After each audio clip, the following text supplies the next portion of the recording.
18,000 course আছে সারা পৃথিবীতে। আমরা জানি আর্টস, সায়েন্স, কমার্স, এখন এআই, এর বাইরে কি আছে আমাদের?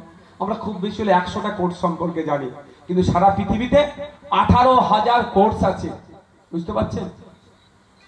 যে কোনো একটা করলে আমার রুজি রুটি হয়ে যাবে, আমি আমার ছেলে মেয়ে পরিবার পরিজনকে নিয়ে সুখের সঙ্গে থাকতে পারবো এবং বাংলাদেশকে আগিয়ে নিয়ে যেতে পারবো।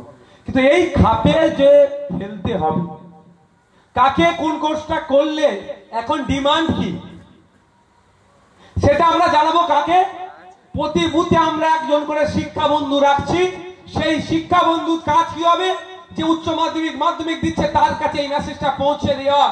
এখন এআই এর সময় চলে আসছে, আস্তে আস্তে আর্টিফিশিয়াল ইন্টেলিজেন্স এখন সময় আসছে, এআই এর সময় আসছে।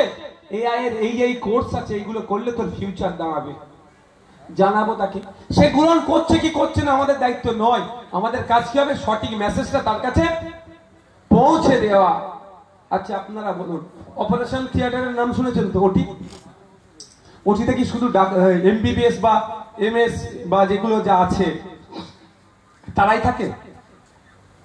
বলুন, অপারেশন রুমে, ওটি রুমের মধ্যে কত ধরনের টেকনিশিয়ান থাকে বলুন তো? ওটি টেকনিশিয়ান বলে একটা পার্ট আছে।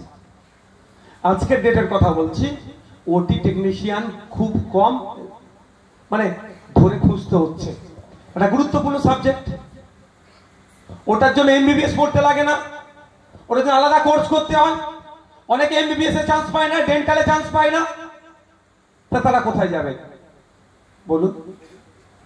ওটি টেকনিশিয়ানের জন্য যদি আমরা কাউকে সাজেস্ট করি, সে পাস করার সাথে সাথে কিন্তু কাজ পেয়ে যাবে, গভর্নমেন্ট আইদার নন গভর্নমেন্ট, তাহলে সে তার রুজি রুটি করার জায়গা পাবে। তার জন্য আমরা কি তাকে মেসেজটা পৌঁছাতে হবে তো ভাই, যে এখন এই সাবজেক্টের ডিমান্ড। লাইব্রেরিয়ান ইনফরমেশন সায়েন্স ইউরোপে এখন বিশাল রমরমা এই সাবজেক্টের।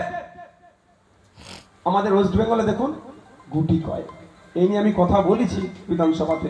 তো এই সব যেগুলো ভ্যালুয়েবল, সময়ের দাবি যে সমস্ত সাবজেক্টের, সেগুলোকে আমরা তাদের সাজেস্ট করবো।